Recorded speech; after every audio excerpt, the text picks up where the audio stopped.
Okay, welcome back, everyone. My name is Barbara Fry, and I'm the director of the Human Rights Program here at the University of Minnesota, and I'm really pleased to be to have the Human Rights Program be one of the co-organizers of this important conversation and event. In this first panel,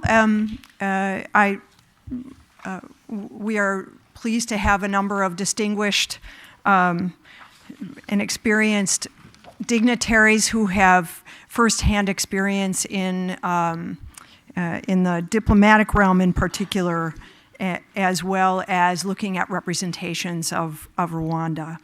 I'm so pleased today to introduce one of the other co-organizers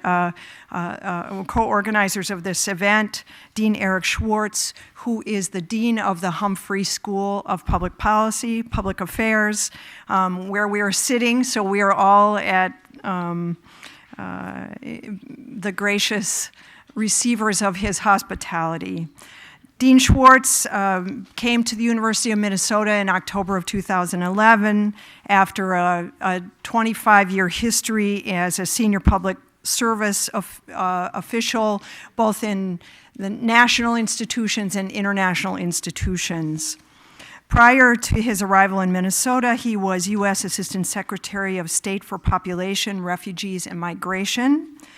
And in the Clinton era, from 1993 until 2001, Dean Schwartz served as on the National Security Council at the White House, ultimately as Senior Director and Special Assistant to the President for Multilateral and Humanitarian Affairs.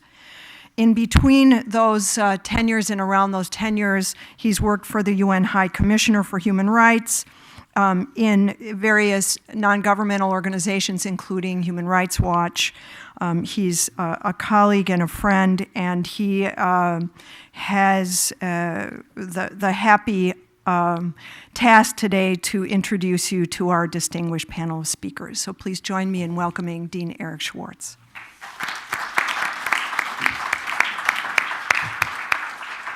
Thanks, Barb. Thanks, Barb, for that generous introduction and for everything that you do at the University of Minnesota to promote scholarship, service, and teaching in international human rights.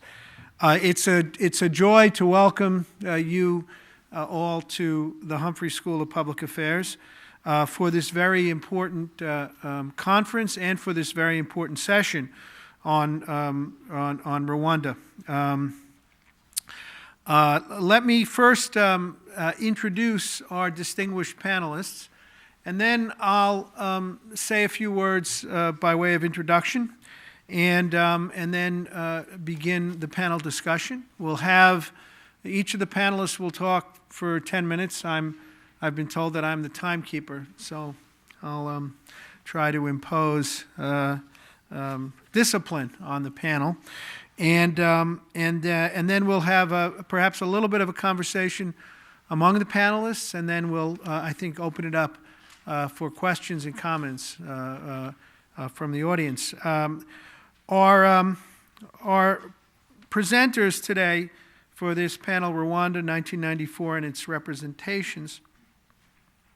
Our first presenter will be Professor David Whitman. He is the Dean of the University of Minnesota's School of Law and a recognized authority on international law. He has taught public international law, international criminal law, international human rights, and ethnic conflict. He received his BA from Princeton University in 1976, his MA through a fellowship in the graduate program in English literature at Yale University in 1978. I've known David for many years, and this is the first time I think I've learned this fact, so it's very good to know. I just made it up. And his JD from Yale Law School in 1982. While at Yale, he was the editor-in-chief of the Yale Law Journal. He clerked for the Honorable Wilfred Feinberg, Chief Judge of the U.S. Court of Appeals for the Second Circuit. Prior to becoming dean here, he was associate dean at Cornell Law School and served as Vice Provost for International Relations at Cornell. He also took a sabbatical from Cornell in 1998 and 1999. That I do know about because he served as the director at the National Security Council's Office of Multilateral and Humanitarian Affairs, which I ran. In that job, he worked on war crimes issues, the International Criminal Court, economic sanctions, and UN political issues. Dean Whitman will speak on the U.S. government's assessment of the 1994 genocide. I think probably more precisely, I think Dean Whitman will assess the 1994 genocide and the U.S. policy response, I think from his perspective as a former official. I'm not sure the U.S. government did a formal assessment of, in any event. Our second speaker, Jean Damascene Gassanabo, is the Director General of Research with the Research and Documentation Center of the Rwandan government. He holds a PhD in education from the University of Geneva in Switzerland and is the author of a doctoral thesis pertaining to the analysis of history textbooks and the construction of exclusive identities in Rwanda from 1962 to 1994. After his doctorate, he worked with UNESCO in Paris as a consultant in education for the project Fostering Peaceful Coexistence through Analysis and Revision of History, Curricular, and School Textbooks in Southeastern Europe, as well as collaborating as a program specialist for the UN Secretary General's study on violence against children. From October 2006 to August 2008, he was head of support for communication, research, and special projects at Geneva Call, an international humanitarian organization. He's based in Rwanda, where he directs a research and documentation center focused on human rights and genocide prevention. Kurt Gehring is executive director of the Center for Victims of Torture, where he oversees an international staff with offices in St. Paul, Minneapolis, Washington, and healing projects in Africa and the Middle East. He was chief operating officer at Amnesty International prior to his work at CVT. He'd worked there for nearly 30 years at AI and managed the largest branch of the organization as chief operating officer. He chaired a global policy team based on 5 continents, leading to new research and advocacy policies. He has deep knowledge in international human rights and humanitarian affairs and will speak from his experience at AI during the period of the genocide and the resulting policy change by the NGO on intervention. Finally, last but certainly not least, Wahutu Sigura is a Kenyan third-year sociology graduate student and PhD candidate here at the university. He is the 2013-2014 Bodzin Fellow and the coordinator of the Holocaust, Genocide, and Mass Violence Colloquium. His research interests are in the fields of knowledge production, media representations, genocide, mass violence and atrocities, and collective memory. His dissertation research looks at the representation of Darfur in African and Western media.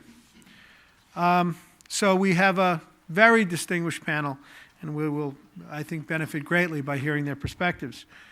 And there's not really too much I need to say, but let me say that with the end of the Cold War, there was a great deal of optimism, I think, in the United States and around the world about the capacity of the international community to help promote peace, reconciliation, and security worldwide.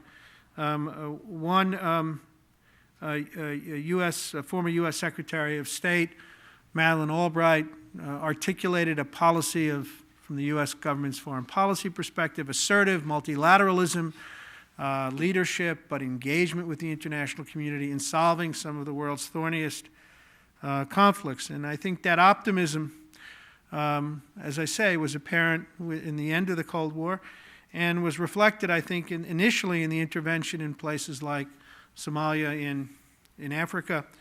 But with the experience in the American case, in the United Nations case of Somalia, there was, I think, a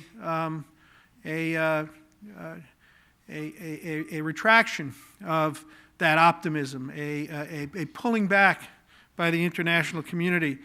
And in large measure, and I think some of our panelists may speak about that, I think that and other issues set the context for tragedies in the early and mid-90s in places like Srebrenica in Bosnia and Rwanda. And that then, as international political events do, created yet another reaction and a great deal of soul-searching in the international community in the mid-90s and the late 90s, a proliferation of reports, United Nations reports on the experience in Srebrenica, on the experience in Rwanda, ultimately a report on the capacity of the United Nations peacekeepers to address issues of conflict, human rights, and peace. The evolution of, ultimately, the doctrine of responsibility to protect, which I'm sure will come up today. I was in the interesting position at that period at the National Security Council at the White House to see and in some respects be part of that evolution. And in, I think in about 1997, 1998, 1999, I asked the National Security Advisor whether we could do a desk study on the U.S. government's response in Rwanda, or non-response in Rwanda. Happily, the professor from Cornell University was at the National Security Council at the time. He's now the dean of the law school here. And I'm sure he'll share with you his observations and assessments in that study. But my own feeling was that examining what we didn't do in the past can only enhance our capacity to do more in the future. And these issues are not simple ones, both in terms of the capacity of governments to bring not only the political will, but the collective resources to bring to bear to address situations of awful conflict, but also, frankly, the capacity of governments to act smartly and to know the kinds of actions that are best to take.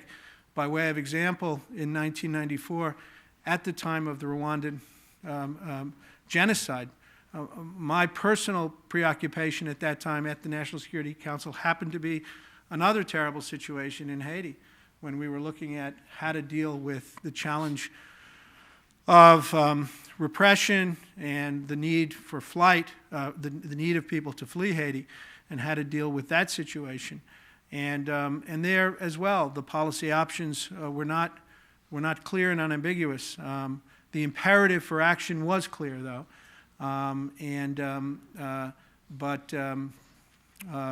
but again, the solutions were less so. So I hope that today's panel will examine these issues from the perspective of morality and ethics, as well as from the perspective of policy and priorities and capacity. So with that, let me, again, with great pleasure, introduce our first speaker, Dean David Whitman. Well, good morning. Thank you very much, Eric. My thanks also to Barb Fry as one of the key organizers of this panel. I suppose I'm doubly indebted to Eric for being here this morning, both as host and moderator, and for giving me the assignment that sparked my interest in the subject I'm going to talk about. So our panel today is talking about Rwanda 1994 and its representations.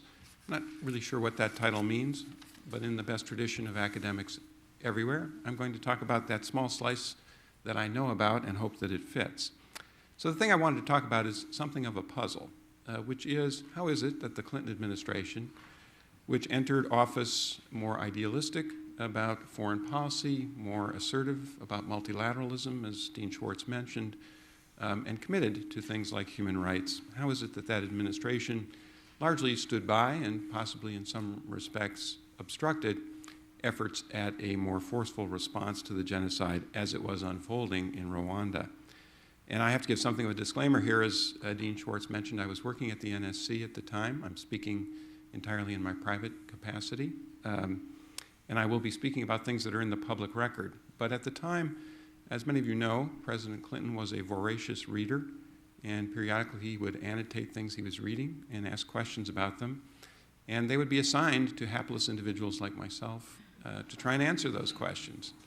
So he read a story by Philip Gurevich in the New Yorker, which was quite critical of the U.S. policy response to events in Rwanda. And in the margin of that story, he wrote in black felt tip marker, "Is this true?" ? And that was tasked to me to respond to. And that was a challenge because it was a very sensitive issue within the U.S. government. Some of the people who had been involved in decision-making still held important positions there. And I felt at the time that in order to be able to answer that question effectively, it would be necessary not just to look at the documents that were available to the NSC and its files, but also to look at documents elsewhere in the U.S. government, and even more importantly, to interview some of the key decision makers. But that wasn't feasible, and so I simply conducted a review of the documents that the NSC had itself. And then I wrote up a memorandum trying to give my understanding of what drove U.S. policy. I would love to share with you what's in that memorandum, but if I did, I would have to kill you, or I would have to go to prison, and I don't want to go to prison. So I'm confining myself to things that are in the public record. Now, I would start... But think FOIA. Think FOIA. Think FOIA. Actually, I'd be quite interested to see what's in that. I'm not even sure if it went up. But in any event, I would start with the adage that those who forget history are condemned to repeat it. But I would add a corollary to that, which is that those who remember history are condemned to mess it up. That is, they are condemned to draw the wrong lessons and apply them in context in which they shouldn't be applied. And I think that is a significant explanatory factor in the U.S. non-response. So to some extent, I think you can trace what happened all the way back to Vietnam, where the U.S. military emerged from that conflict deeply disenchanted, felt that it had lost public support, that it had to fight with one hand tied behind its back, that there was never a clear set of political objectives which it could achieve militarily, and in many respects wanted never to be drawn into that kind of quagmire again. In 1983, President Reagan sent Marines to Beirut. You remember there was an ill-fated peace enforcement operation there. He sent the Marines over the objections, strenuous objections apparently, of the Defense Department, which felt that this was another internal conflict that the U.S. was ill-suited to be involved in, that U.S. forces would be a target for the various factions. And in fact, 241 Marines were killed in a bombing near the airport, and the U.S. promptly withdrew. And that led, not long afterwards, to the articulation of what came to be known as the Weinberger Doctrine. Caspar Weinberger was then U.S. Secretary of State, and he laid out 7 principles that should be followed before the U.S. committed military forces to combat. And so those principles included things like the vital national interests of the U.S. should be at stake, U.S. troops should be committed wholeheartedly with the clear intention of winning. There should be clearly defined political and military objectives and the capacity to achieve those objectives.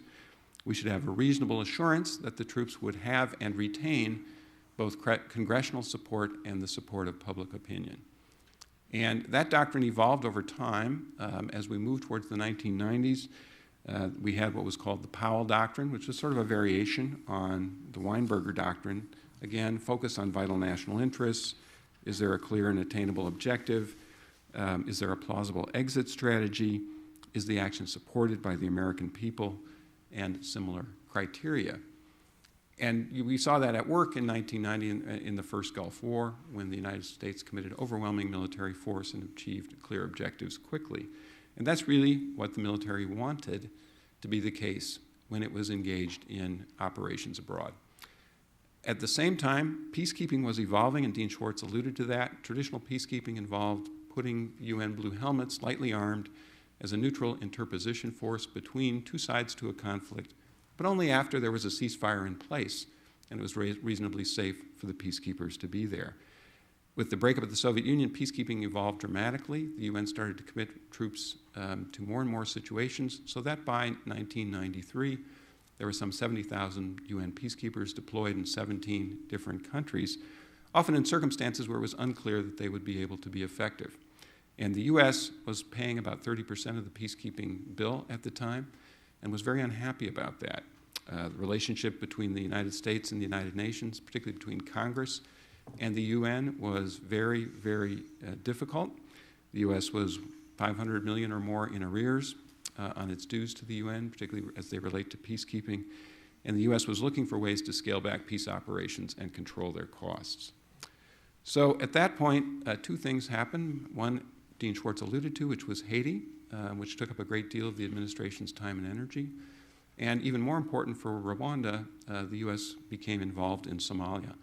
And the U.S. got involved in part because Pakistani peacekeepers came under attack and weren't able to manage the situation there. We deployed troops in a humanitarian relief operation. I think you all know what happened. There's a movie, Black Hawk Down, that chronicles what the U.S. viewed as something of a disaster. 18 soldiers were killed in an hours-long firefight. Many Somalis were killed. Many more Somalis were killed. One U.S. soldier was dragged through the streets. Again, the U.S. fairly promptly withdrew from Somalia. And the military did not want U.S. forces engaged in those circumstances. And it was in that context that the U.S. did a complete review of its peacekeeping policies, its peace enforcement policies, and that produced something called Presidential Decision Directive 25, which has a long list of criteria for when the U.S. should vote in favor of a UN peacekeeping operation, when we should consider supporting a peace enforcement operation, and even more restrictive criteria for when U.S. soldiers themselves should be involved, especially if combat was a possibility. And I think what happened when Rwanda occurred, among other things, was that the U.S.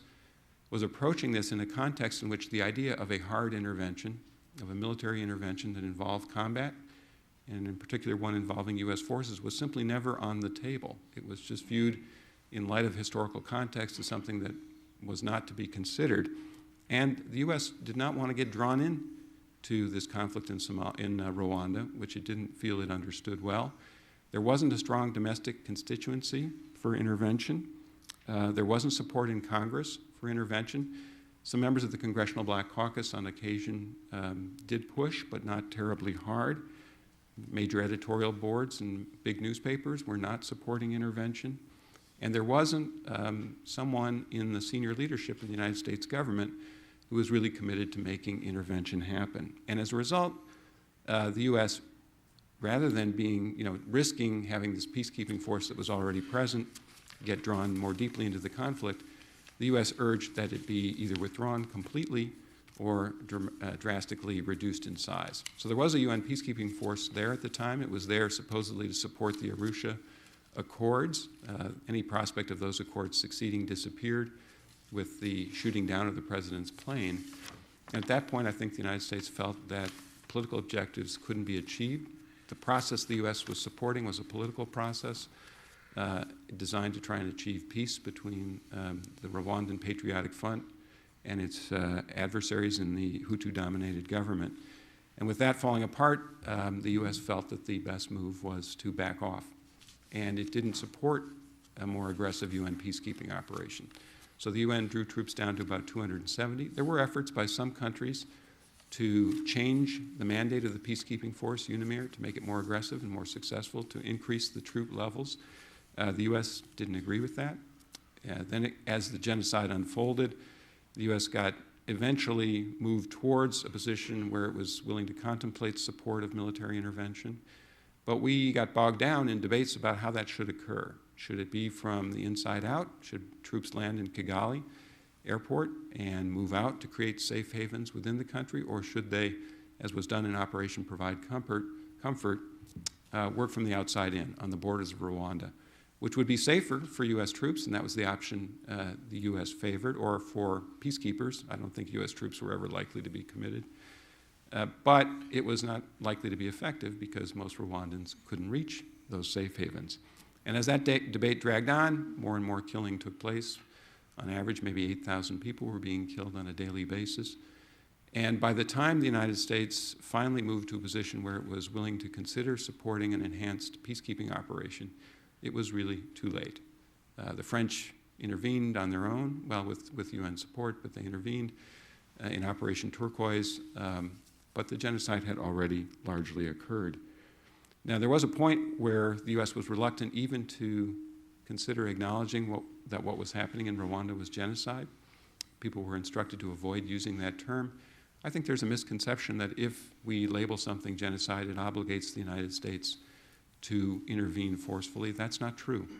We are parties to the Genocide Convention. The Genocide Convention obligates its signatories to try and prevent and punish genocide, but it doesn't say what actions a signatory must take beyond either prosecuting or surrendering for prosecution someone in its jurisdiction.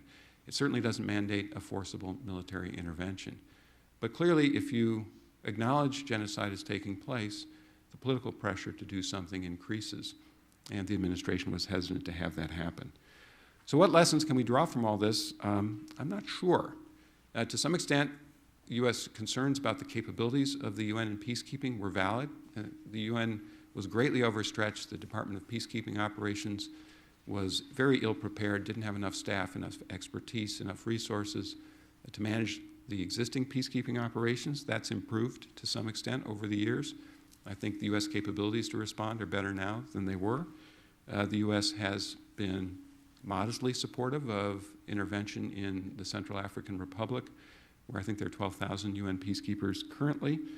The U.S. has intervened militarily in places like Libya and Kosovo, where the U.S. role could be done by air at very little risk to U.S. forces. But I think any elective democracy will find it hard to support a substantial military intervention for purely humanitarian reasons where troops are at significant risk. It's difficult to maintain public support for that, and I think the U.S. military, for legitimate reasons, remains very concerned about doing that. So it seems like never again is not actually the case, and we'll have a very mixed range of responses depending on the context and the particular circumstances of each case. So I think I've exceeded my time. I'll stop there. Thank you, David. I think we can give him a hand. I think that was a very comprehensive and thoughtful explication of the challenge here confronting a government official. So I think that will be very valuable in the conversation that we have. Let's now turn to Jean Damascene Casanabo.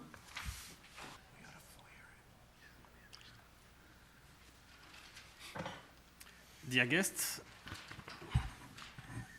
20 years after the 1994 genocide against the Tutsi, I'm honored to be here today to discuss the importance of the commemoration and memorialization of my country's genocide. Jean Damascene Casanabo, Director General in charge of research and documentation at the National Commission for the Fight Against Genocide. At the Commission, we have different missions, but I would like to focus on what we are doing or we are trying to do at the research center.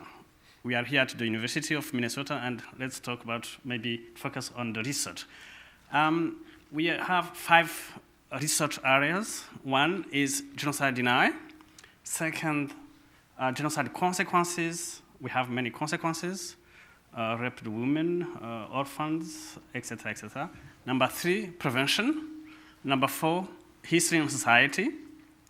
The history of Rwanda, society of Rwanda before the colonial period, during the colonial period, after the independence, the genocide, and after the genocide, to understand the society and to think about what kind of society do we want. Number 5, interdisciplinary and comparative research on genocide. It's comparative studies, the Holocaust, Armenian, the genocide against the Tutsi in Rwanda, etc., etc.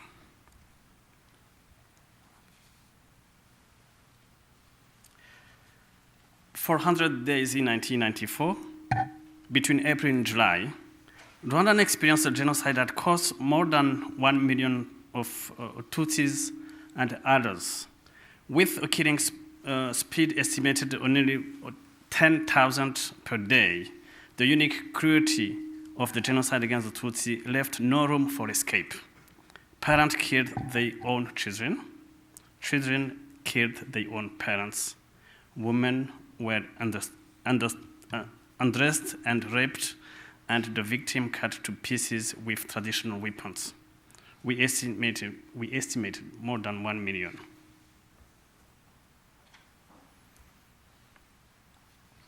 The aftermath.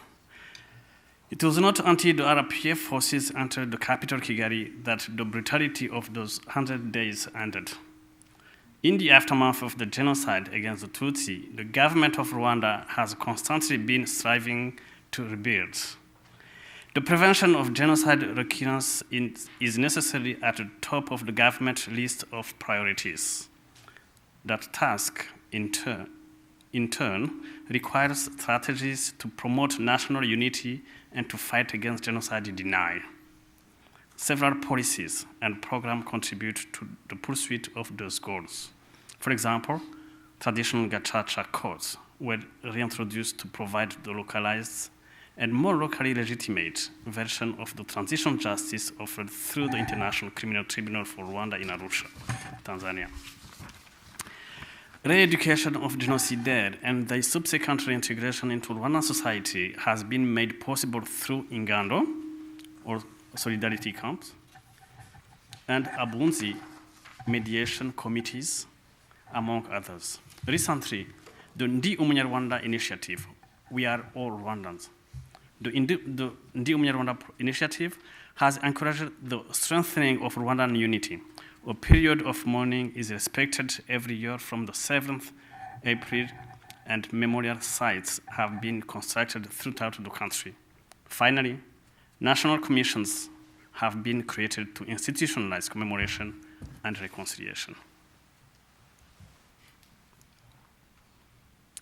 On April 7th this year, the President Paul Kagame gave a commemoration speech in which he commented that 20 years, I quote, 20 years ago, Rwanda had no future, only a past. If the genocide reveals humanity's shocking capacity for cruelty, Rwanda's choices show its capacity for renewal. With that in mind, the aim of this presentation is to look at and hopefully inform you about the role of memorialization, commemoration, and memory 20 years after the 1994 genocide against the Tutsi. It's my belief that all activities of commemoration, memorialization, conferences, debates, inhumation, memorial sites, research, documentation, films, etc., have the aim of reinforcing unity, reconciliation, and rehabilitation of the Rwandese and the country in general. When done successfully, they can achieve peace, tolerance, and peaceful coexistence.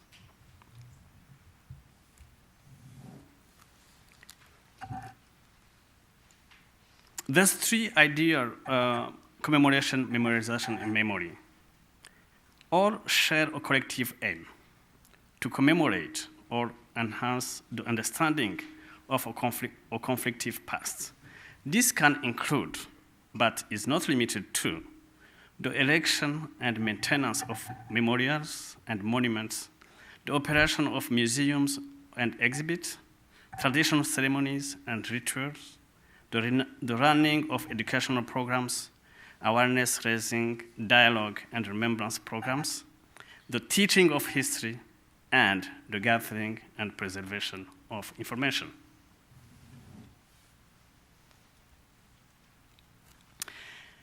As Judy Barsalu and Victoria Baxel have noted, I quote, memorialization is defined as a process to honor those who suffered, died during conflicts, to examine the past whilst addressing temporary issues.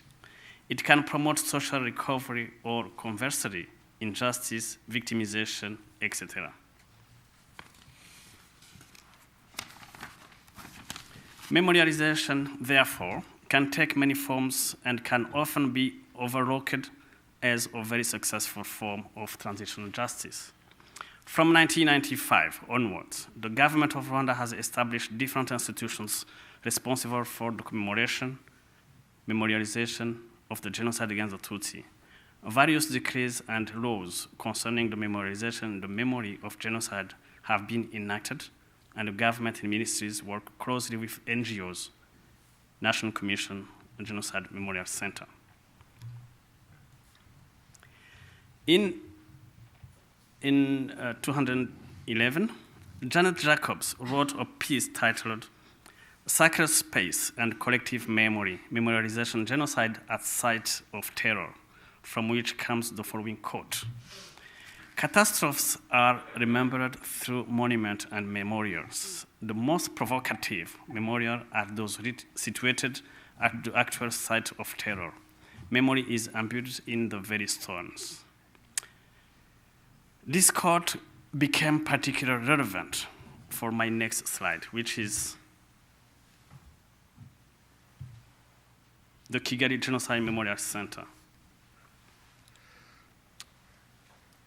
On April 8, 2004, on the 10th commemoration of the genocide that split Rwanda apart, the Kigali Genocide Memorial Center was inaugurated. The center provided an opportunity to offer a place in which the bereaved could bury their families and friends, and over 250,000 victims of the genocide are now buried at the sites. Testimonies last week, it was 10 years since the Aegis Trust and the Kigali Genocide Memorial Site was created. And in the ceremony last week, a lady came to testify, and she said that because her parents, her relatives are buried there, and she said that if it could be possible to have a room in that place where she can come and receive friends. Like when you are home, you receive friends who come to visit you, because she thinks that in that place, because her family is there, it's her home. It's her home. She was saying that, I wish Aegis or the government of Rwanda could build small rooms where families or survivors can come and stay, pray, listen to others, just spend a moment there, because their relatives are there, their families are there. The center is, of course, much more than just a burial site. The center includes 3 permanent exhibitions, the largest of which document the genocide against the Tutsi in 1994. There is also a children's memorial and an exhibition of the history of genocidal violence around the world. In addition, the Kigali Genocide Memorial Center involves the Education Center, Memorial Gardens, and National Documentation Center on the genocide. The Documentation Center houses a research library, archive, audiovisual testimony archives, the GPS mapping project, and documentation team. The Education Center provides programs for children who may not remember the genocide, but whose lives were profoundly affected by it, the chance to learn about and from the history of the genocide. Survivors of the genocide are trained as guides at the center, and together with the professional educational staff, play an important role in telling the story of the genocide and preserving its memory. The Kigali Genocide Memorial Center is an international center. It deals with a topic of international importance with far-reaching significance, and it's designed to engage and challenge the international visitor base. In addition, however, the center is a place built by and for Rwandans. It's a place that commemorates and memorializes while helping Rwanda learn and move forward as a nation. Gacaca. Another form of memorialization that Rwanda implemented was the Gacaca traditional court system, inspired by the tradition and in operation from 2001 and to 2012. Gacaca was a grassroots level from the justice and reconciliation. In the Gacaca system, communities at the local level elected judges to hear the trial of genocide suspects accused of all crime expected planning of genocide, category 1. The court gave lower sentences if the person was repentant and sound reconciliation with the community. Often, confessing prisoners return home without further penalty or received community service orders. More than 12,000 community-based courts tried more than 1,200,000 cases throughout the countries. Special attention should be given to the procedure of confession, guilty plea, repentance, and apologize. This procedure played a significant role in genocide trial. Its main objectives were revealing the truth about genocide, number 2, speeding up genocide trial, and number 3, contributing to national reconciliation. Gacaca also served to promote reconciliation by providing a means for victims to learn the truth about the death of their family members and relatives. They also gave perpetrators the opportunity to confess their crimes, show remorse, and ask for forgiveness in front of their community. Every year there is a week of commemoration in which starts from the 7th to the 13th April. Every year has a particular theme of commemoration which guides the philosophy of other activities throughout that year. For the 20th commemoration, the theme is Kwibuka 20, Remember, Unite, Renew. The remembrance of genocide is a means to protect the memory of those who were lost. Survivors need to remember their loved one. Rwanda needs to remember those that are absent, and humanity needs to remember that it's capable of. Commemorations and memorial provide places for reflection where survivors can join hands and remember. The deed can be honored, the deed can be honored, and both can be at peace. As such, we, as a society, have the responsibility to immortalize the victims of genocide. And this can extend not only to those who lost their lives, but those who survived despite injury, disease, and trauma. Unite. The genocide against the Tutsi is ultimately the result of a divided country and divided people. These divisions, introduced by colonialism, were entrenched after independence, and we all know, to our regret, the outcome of that devastating policy. Therefore, the promotion of unity is another vital aspect of the Kwibuka 20 message. After the genocide, it would have been very simple to become stuck in a vicious cycle of reprisals and revenge killing, and yet, as President Kagame said in his speech on Monday last week, Rwandans choose to be together. 20 years later, they still choose to live, work, and act together. This is a nation that has put aside its divisions under the umbrella of Rwandanness. Ndi Umunyarwanda. We are all Rwandans. This year's commemoration highlights this in uniting the country around a symbolic flame that visited every district and remains in every district. The underlying similarities between Rwandans were emphasized. Renew. The final facet of the Kwibuka 20 initiative concerns renewal. A common metaphor used in the case of Rwanda is of a phoenix rising from the ashes. 20 years have now passed since the flames of genocide burned down Rwandan society, but in those 20 years, Rwanda society has raised again. We are thinking big, President said last week. And the results can be seen in different places in the country. New buildings are popping up everywhere, and people smile as they go about their businesses.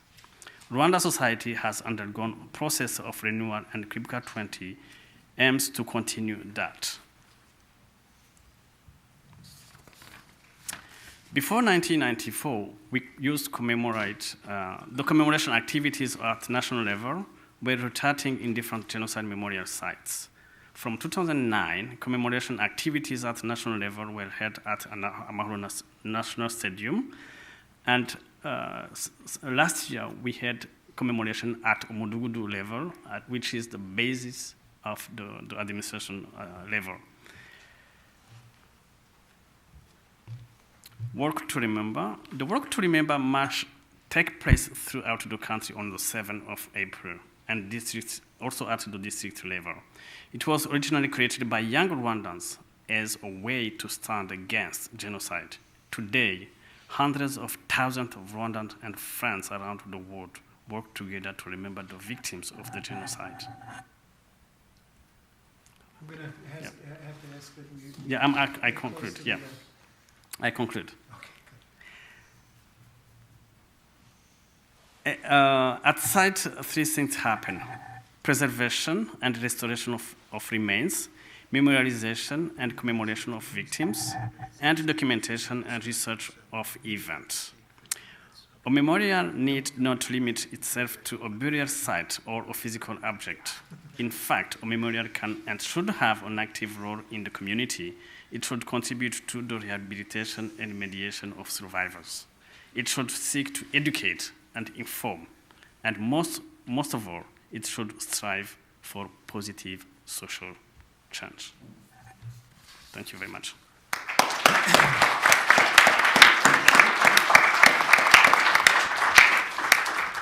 Okay, our next speaker is Kurt Gehring. Thank you, Eric. First of all, let me say how honored I am to be part of this distinguished panel and to be part of this, this entire day today. It's another reminder, I think, to me of the important and unusual emphasis that this university and the various schools, the School of Law, the Humphrey School, the College of Liberal Arts, the emphasis that it places on human rights. So it's another reminder of you know, a very important focus here in Minnesota. It's, of course, not a happy time to reflect back on what happened 20 years ago, but it's important that we do. And it's a good time to do that. We've had some time now for analysis and reflection, but there's still new information that's being uncovered. I'm speaking a bit about the response of Amnesty International to the crisis and reflect a little bit on the internal discussions as the organization struggled to have an impact before and during the unfolding genocide.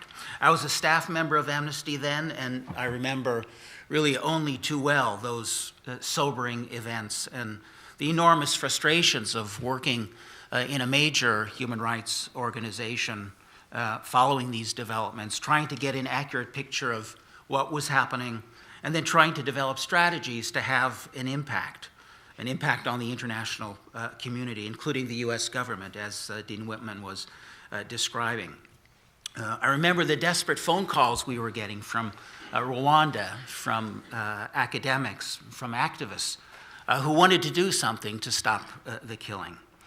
And in more than 30 years of work in the human rights movement, most of that time within Amnesty, these 100 days and the months that followed was the low point. Working in the human rights field and especially at that time, there were a lot of low points. There was the Bosnian War in the early 90s. There was Somalia preceding. There was next door in Burundi, the months preceding the genocide, following the assassination of the president in October of 93. There were mass killings, tens of thousands, or some say even up to 200,000. And the year after the Rwanda genocide, there were the massacres in Srebrenica. But of all those, Rwanda was the low point of the low points. So this was the broader context then in 1994 that organizations like Amnesty were facing. And the issues that emerge in the context of mass killing or the threats of mass human rights violations, they're probably the most difficult ones that human rights organizations face. The Rwanda genocide made clearer than ever that the external environment in which groups like ours were operating in was changing dramatically. the information gathering strategies, the methodologies that were being used, the action techniques, our operating policies were built during a much different time in world politics. And while that approach was still relevant in some countries, many countries, there was uncertainty about what new methods and what new techniques were needed to be effective in this changing environment. The patterns of human rights violations were changing. There were decreases in the numbers of countries holding large numbers of prisoners of conscience, but there were increases in extrajudicial executions and mass killings, or at least there was more attention to them. And this presented a whole host of organizational challenges for Amnesty, from clarifying its role during crisis and war, to researching human rights violations and evaluating possible violations of international humanitarian law. And that framework of law was itself a new legal framework for human rights organizations, to operating in insecure environments, placing our staff in insecure settings. So in 1994, Amnesty was still best equipped to act in more stable situations. It was still very much learning how to react rapidly, balancing the need to be accurate with putting out timely information, and then determining effective action strategies. The geopolitical situation was changing as well, and it was previously mentioned. The change in the international climate. In the 70s and the 80s, the world was bipolar, and the United Nations human rights machinery also reflected that polarization. Human rights issues, not to mention the larger political questions, were often dealt with through the lens of these politics. So the issue of the United Nations undertaking armed humanitarian intervention in human rights emergencies, or even peacekeeping operations, it wasn't possible in the 70s and the 80s. But in the early 90s, as Dean Whitman mentioned, the UN had 17 different peacekeeping operations involving some 70,000 troops. And then one of the issues, new issues for human rights groups, became the violations that were being committed by the peacekeeping troops themselves. The very troops that were entrusted with enforcing the United Nations law became them sometimes the perpetrators. At the operational level, our research was primarily led from headquarters in London. We dispatched investigative teams to country. That wasn't always the case, and that was changing, but it was still the dominant model, and it was not sufficient in situations where developments were deteriorating very quickly. Another problem was that the organization did not have crisis researchers. We had researchers that were quite specialized and assigned to countries, and there was insufficient flexibility to shift around resources when crises occurred. And this involved then having to make difficult choices about what kinds of situations to deprioritize, even if temporarily. Do we put limited resources into uncovering hidden violations that no one is reporting on? Rwanda, at least at this time, was in the news. Or do we try to add to the body of information that's incomplete as it is, some of which is already there?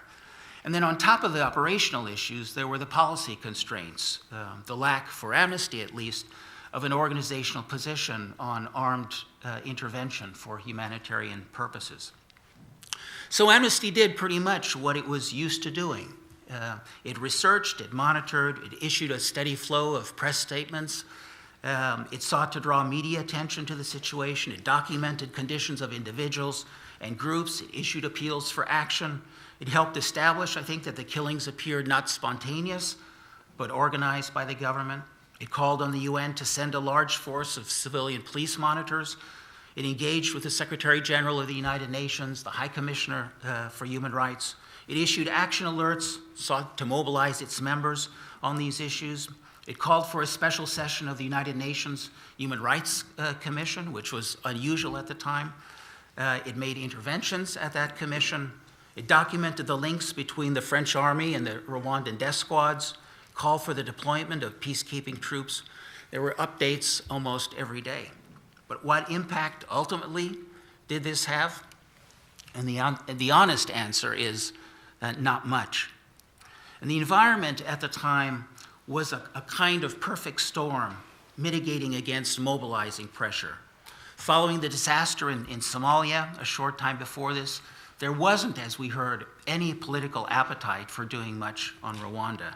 And excuse after excuse, or reason after reason, was given to avoid taking action. And especially once the foreign nationals were evacuated, Rwanda simply did not matter much to anyone. And protecting human rights violations, stopping human rights violations, was not a high enough priority in itself. That's the truth, the awful truth, but it's important to face it. Militarily, politically, financially, it was not deemed worth it. Persons in positions of influence didn't use that influence. It was reported that not once during the 3 months did the president convene his top advisors to discuss the situation. The Secretary of State, Warren Christopher, said he had, and he did, other things to do, and on and on. And as was mentioned, the opinion shapers, the main editorial boards, they weren't calling for action either. And the Washington Post was one of those who was quite forceful in urging that the U.S. not get involved, saying there is no national interest here. We should stay out of it. One example of this mood of the international community was evident in the response of the UN commander in Rwanda, Romeo Dallaire, who asked for 5,000 UN troops when he came, which he felt he needed in order to prevent mass killing. But even that number, modest as it might seem, 5,000, met resistance from governments, including who would pay for this. He then reduced his request to 2,500, and in the first days after April 7, the US and the Europeans sent in about 1,000 troops to the area, not to bolster the UN mission, but to evacuate their own citizens. Had they stayed, Dallaire said, the killings could have been contained, if not stopped. And among the public, another factor, probably the fact that the victims were black Africans instead of white Europeans added to the malaise. So against this backdrop, it would have required enormous grassroots pressure to change this attitude. Grassroots pressure which no human rights organization could have created in that environment. And despite the growth of the movement over the 2 decades previous, it's just a reminder, again, of how little influence the human rights movement had in this situation. The UN's response, or its non-response, as we've heard, was shaped by the governments, which had their own interests. And so once the nationals had been withdrawn, the Security Council actually voted to reduce even further the UN presence down to 270. And that was already in April, after about 100,000, at least 100,000 were dead, but still the genocide was in its early stages. So let me come back to the question of military intervention, which was a very active debate in human rights and policy circles at the time. In 94, Amnesty didn't have a policy on whether to call for military or armed intervention to end or try to reduce large-scale violations. The policy was not to take a position, a kind of not for, not against, so a kind of no position. But that's not to say that the options that human rights groups had were limited to these situations of doing nothing on the one hand or calling for military action. And as I noted earlier, there were many actions that organizations were able to take in between those two positions. But the question for Amnesty of a human rights group calling for military intervention was extremely complicated, especially as military intervention inevitably will involve violations. So one question was, knowing that there will be casualties or there will be human rights violations, under what conditions does it make sense from a human rights perspective to still call for such intervention, and then to organize grassroots pressure for such intervention? And that was part of the debate within Amnesty during and post Rwanda, and it took more than 10 years before Amnesty would make a decision on that question. And as a global organization with branches in every region of the world, with many different opinions on the question, how would it be applied in any number of conflicts?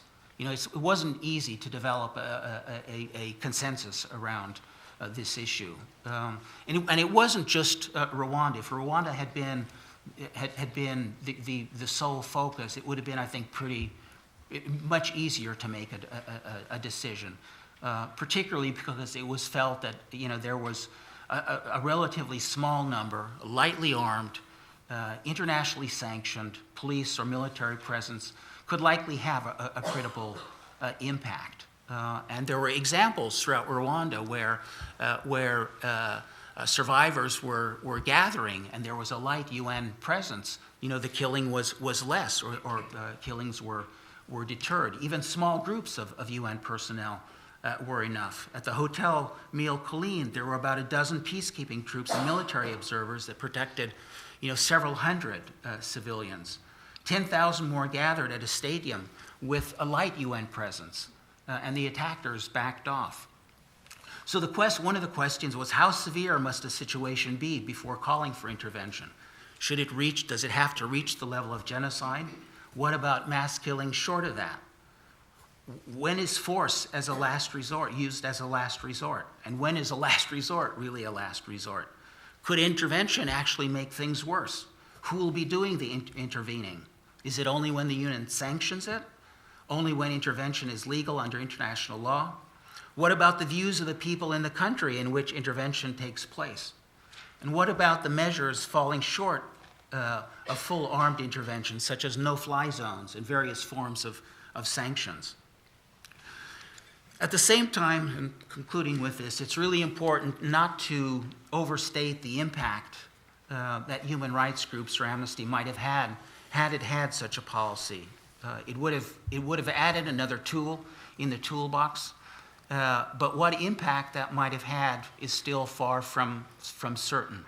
And after all, there were some other major human rights and humanitarian groups that were calling for military intervention. Oxfam was one of those, Human Rights Watch, Doctors Without Borders, Christian Aid, and even the International Committee of the Red Cross, for the very first time, made that appeal. But there were other forms of intervention not involving sending troops. For example, some argue that the U.S. military should have jammed the radio station, which was inciting perpetrators and making a definite contribution to the genocide. It was broadcasting lists of people to be killed and instructed the killers on where to find them. And it would have been possible to do that. But it was deemed by the military, the U.S. military, to be too expensive. Another means might have been Rwanda was on the Security Council at that time. It would have been, should have been possible to exert pressure through Rwanda's Kurt, we're presence just there. not going to have time for any questions. Why don't we make a decision as a panel? We can continue and we'll have informal questions at lunch, or we'll move more quickly. We can go either way, but we can't do both. So you're going to have to either finish and move on, or we'll just have conversation during the lunch and at other points. Okay, let me wind up. So, the challenge then for human rights groups today, as it was then, I think, is how to create that political will. How do you build a movement that is able to mobilize despite the opposition to doing things in situations like Rwanda? That was the challenge then, and I think that remains the challenge today. Thank you. Okay. Wahutu Sigora. Yeah, I won't start from the 1994 portion of it. I'll deal with the representation side of the title of the panel. So, and for the interest of time, I'll just start with what have we learned, right? And because I particularly look at newspapers and the media, we've learned nothing. We've learned absolutely nothing, right? Because what we end up having is this situation where every particular conflict in an African country after Rwanda, right, is still being talked about as this is another ethnic or tribal killings, right? What that then means is that we fail to appreciate these conflicts as heinous acts in and of themselves that we need to stop. We tend to talk about them as internal issues, right? And this has been going on ever since. One of a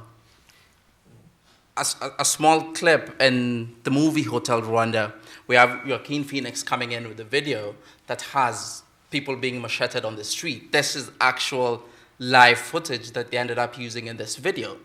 But his editor said, well, should we send this to the Home Office? And the message is, no, because they'll just wake up and keep on eating their cereals, right? And they won't care. Why? Because this was another African conflict. That's an internal issue. So we've ended up seeing this particular theme being perpetuated even with Central African Republic as it plays out right now. But what is even more heinous is that Rwanda and the genocide in 1994, every time it ends up being used, it's no longer being used to recognize the deaths of so many people, but rather it's now being used more cynically to connote the failure of Western nations to do something. So it denies the agency of the victims of the genocide, but also decenters the genocide in and of itself from conversation. So now you hear, let's not have another Rwanda. And more often than not, it's let's not have another Rwanda because the genocide will happen. It's let's not have another Rwanda where we do not do something. And that in and of itself seems very cynical of the international world. And international world here, I mean, everybody, even African countries are doing this, right? And we tend not to be able to interrogate what is happening. So in Rwanda, when Kurt is talking about, we have to look at who the victims were, and the victims here were African and not anybody else. We have a situation where whenever the victims were African in Rwanda, the conflict was always being labeled as tribal. Tribal, and thus we cannot explain this. This is something Africans do, right? Whereas in the Bosnian situation, it is always about tactics, right? This is a military operation, so we can stop this militarily. We never had that conversation in the Rwandan case. And you have these representations of these particular conflicts always happening in this very same vein. In Darfur, what was even more stressful about that is talking about this as an ethnic conflict and not recognizing the machinations of what was happening fit into the regime's description of what was happening. And the regime then kept saying, this is our own internal problem, we will deal with it. We saw this in Rwanda as well, where the then foreign minister comes to the UN and gives this impassionate plea that, please don't intervene, we are dealing with this ourselves. This is something we can only do. And it's as though we fail to recognize this every time we have an atrocity happening in an African country. Every time we talk about these as though Africans live in a vacuum, right? And we have no political will. We have no political machinations to actually make the calculations to destroy a group of people because of their political agenda. And this is why I say, what have we learned? When it comes to media representations, we've learned, like I say, nothing. We keep doing these very same things, right? To quote one of my favorite pieces, Nietzsche said, time is a flat circle, where what we think is new now is not new because we've done it before. I bring this up because Slate magazine, I think, ran a few months ago when they were talking about Central African Republic, ran this huge piece with the title, Samantha Powers Prevents Another Rwanda in Central African Republic. And everybody went ballistic by this because the immediate connotation was the US came, the US saw, the US saved people. And it ignored the fact that victims were still being killed, even as Ambassador Powers was in Central African Republic, right? And the New York Times last week had this really nice essay with images of perpetrators and victims. Now, while you laud the effort of the New York Times, what the New York Times failed to do was to say the perpetrators of this genocide in Rwanda were not just men. We saw a testimony today where the lady said, this one woman came and took my children, right? And those situations never ended well. The perpetrators of these particular atrocities are never only men. There are women included in this, but it makes us uncomfortable to talk about women perpetrators. It makes us uncomfortable to talk about the fact that the French, for example, in Rwanda, had supported the Hutu regime and had even said, this is a civil war, we will go train their troops. We need to start interrogating those things. Because until our newspapers and our news and our TV and our radios start actually asking these questions, we will keep on asking these particular questions of what lessons we have learned 20 years from now. And it is absolutely ridiculous that we keep doing this in 2014, right? And that is the lesson learned. The audience, the recipients, the buyers of these newspapers have to start challenging the narrative. Otherwise, I don't understand what else would be able to learn. I mean, if Washington Times was initially saying, and was very vociferous against an actual intervention, Times and Newsweek kept saying, we don't have strategic interests in Rwanda. It's a small country. So if anything happens, it will only affect Bujumbura in Burundi, and that's it. So let's not focus on that. And you saw these things, these particular editorial pieces. Why not hold editorial pieces and news media organizations to account? Why not then push back against these particular conversations and start challenging and asking questions about, is it as simple as this group waking up on a Monday morning and deciding to slaughter everyone else the next day? It is never that simple.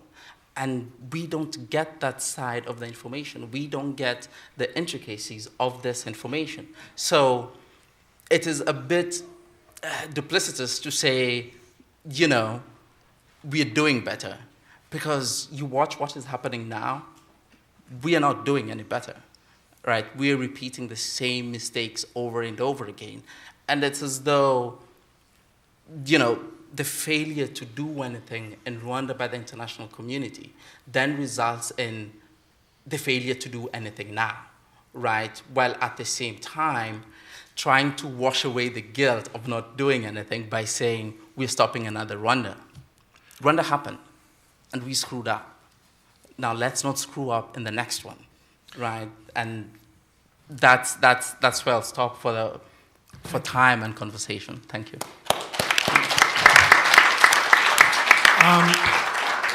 Well, first, I apologize for kind of trying to keep give us a little bit of time for the discussion and being kind of forceful in that respect, but I wasn't very successful anyway, so it doesn't matter. We have it we're going to go, the panel will go to 12:10. A couple of us have to leave at noon. And I might ask Kurt if when I know David Whitman and I have to leave at noon because of other appointments, maybe we'll ask to relinquish the chair to you at that point, and I'll give you some of these index cards. These are great questions, which is why I regret we don't have more time for questions and answers. But let me I'm trying to group them in my own mind, and so let me start with questions on political will and capacity. And if we could try to keep our answers very, very, very short, and then we'll try to get through as many of them as possible. The first one was the intervention in Libya with the Security Council's approval. Good thing or bad thing? And the criticism is it's a mess now. And so does that mean that the international community, after it saves lives, has got to stay on? So that was sort of the first kind of question. Then a connected question is Syria. And the decision that the United States confronted many months ago to act unilaterally or not act at all, and some people would say the decision was made not to act. Was that a mistake, or should the United States have acted? So those are kind of capacity, will, policy questions. So why don't we start at the end and we'll work in. The problem is how that question was framed. Good thing, bad thing, right? It's never that simple. These are lives, and these are situations we're dealing with, right? And we always have to be cognizant of that. Now, let's not forget that before the US was intervening and the UN were intervening in Libya, these Western powers had made friends with Muammar Gaddafi, and this wasn't anything new. So they had welcomed him back from the cold because they needed the resources that Gaddafi had. And we have to disentangle this notion that you're faced with either good or bad when the problem occurs. You have to make sure the problem doesn't occur to begin with, right? We need to stop bringing these people from the cold because we know that they are horrible, horrible human beings, and that's just the way it is. When it comes to Syria, the intervention should have occurred before people were seeing YouTube clips of kids having been attacked and dead. That intervention should have occurred there. By the time the kids are being killed, it's too late. Assad is sitting there thinking, what are you going to do now? And absolutely nothing. And therein lies the problem. It's never good thing, bad thing. Let's stop the need for us to ask these questions to begin with. Then let's move forward. Because once it's happened, whatever you do won't be good or bad. You will be looked at as, A, having come in late, B, pushing for regime change, and see if you could do this now, why didn't you do it last year or the year before when everyone was saying something bad was happening? Kurt? Yeah, I mean,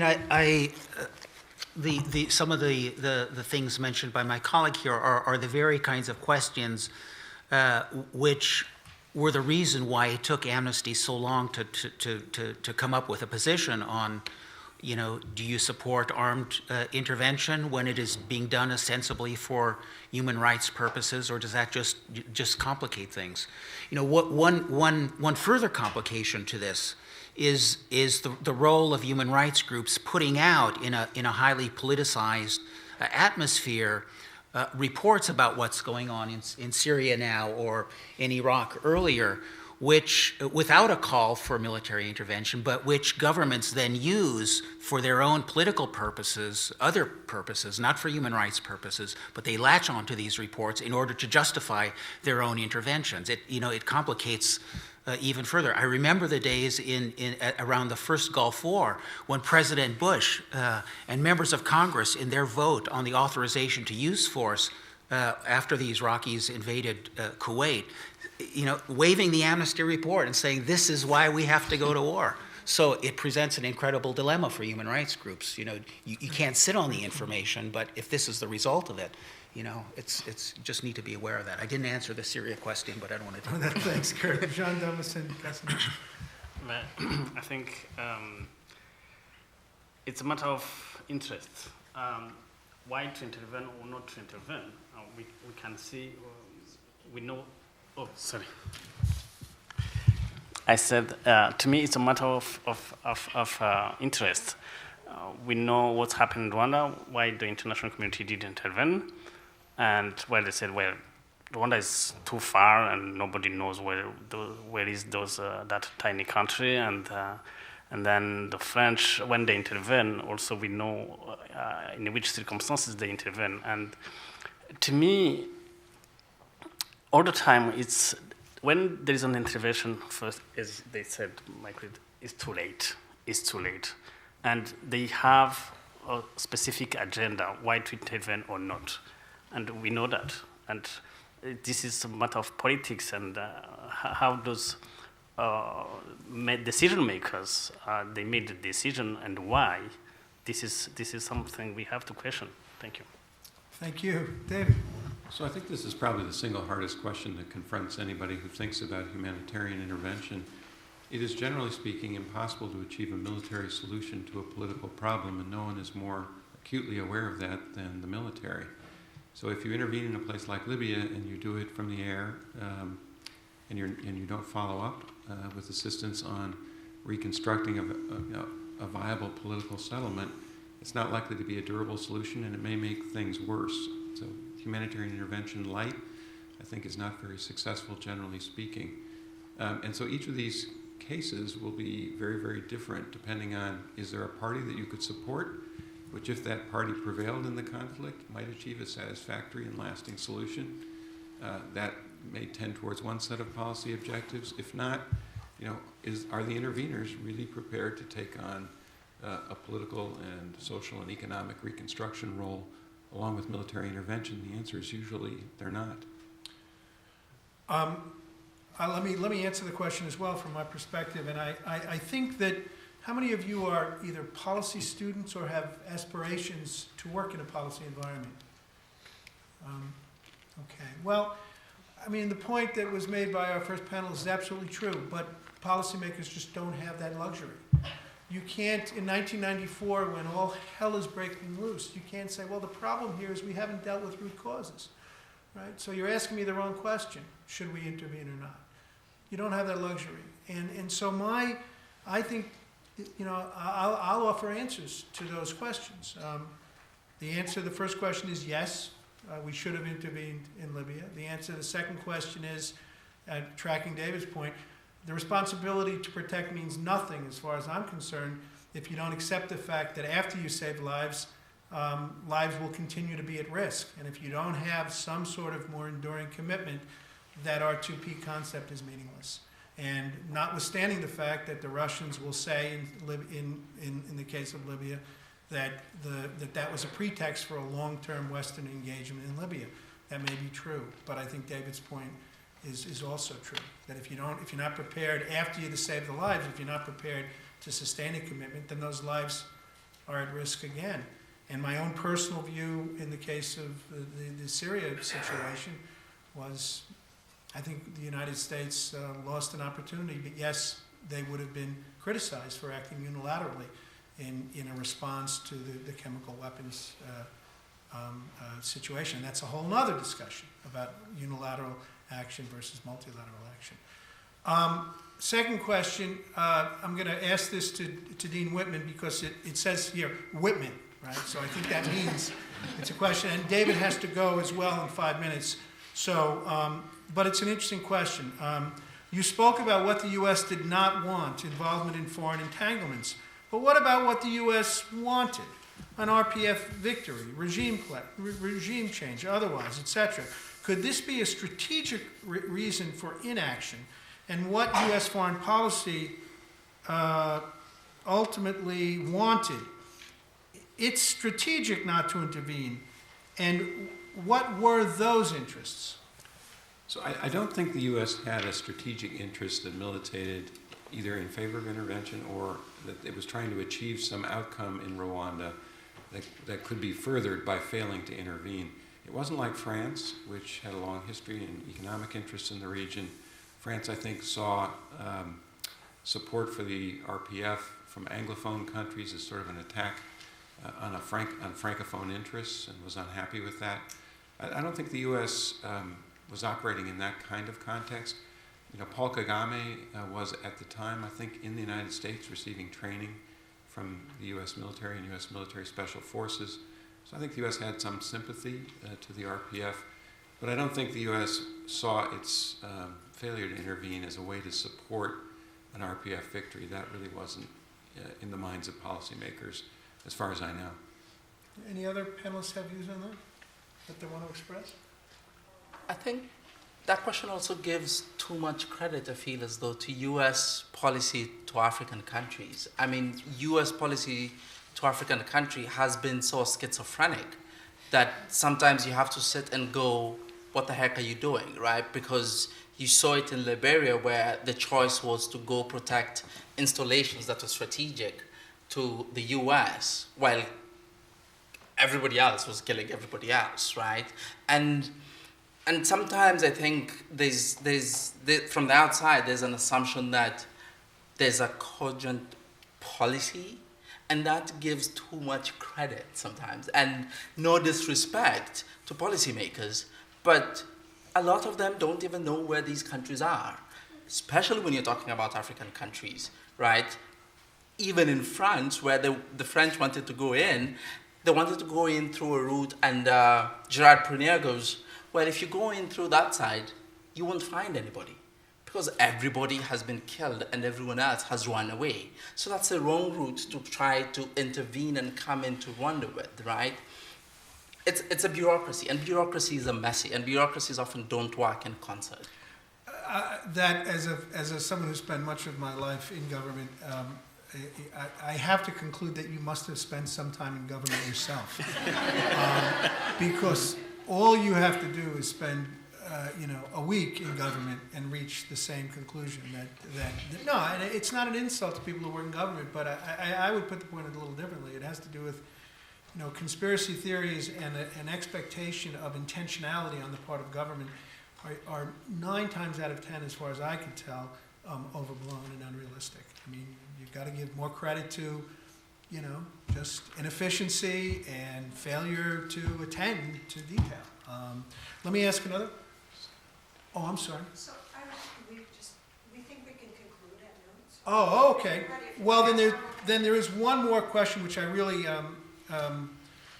think is on a little bit of a different issue, but I think it's important to raise. This is for Jean. Who gets to be buried at memorials? I'm reading this explicitly. Only Tutsi or anyone who was killed by the Interahamwe? Who decides? And I think this question really raises the broader issue of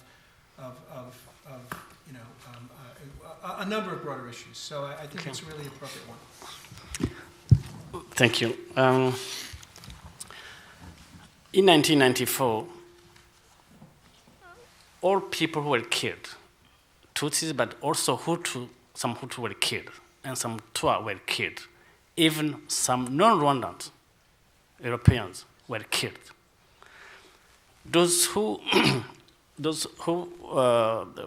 bodies were found, they were built by their families in their houses or in the fields, like what I did for my family in 1996 when I went back from Geneva. I built my family in my house. So everybody was doing the same, Hutu, Tutsi, Twa, or Europeans. Then, I think it was in 2007 or 2005, I don't remember, the government made a decision to collect all those remains to a specific place. Because, especially in Kigali, because everywhere you had a cemetery you have bodies everywhere. And then because Kigali, and especially Kigali, is growing, you are building houses, road, streets, etc. So then the government decide to bring all those remains at the Kigali Genocide Memorial Center, Gisozi. Or Hutu, Tutsi, Twa, everyone. So when a family bring its relatives to Kigali Genocide Memorial site, they don't ask if they are Hutu, Tutsi, or Twa, or Italian. No. Those are people who were killed in 1994 genocide against Tutsi in town, in Kigali. Now, in district, they are doing the same. If you go to Huye district in the south, the mayor is in charge of those genocide memorial sites, and the bodies or remains who are buried in that place came from that area. So it's not, we don't ask the ID if the remain was Hutu or Tutsi or Twa. Thank you. I also think that question, intentionally or not, is a metaphor for a broader question about how we, the historical accounts that are written and how we interpret them. And I'm sure that you'll have the opportunity to explore these kinds of issues during the rest of this really important conference. I can't tell you how honored I've been to have been asked to participate. I want to thank the distinguished panel. I want to thank Barb, and I look forward to a fascinating conference in the many hours ahead. Thank you very much.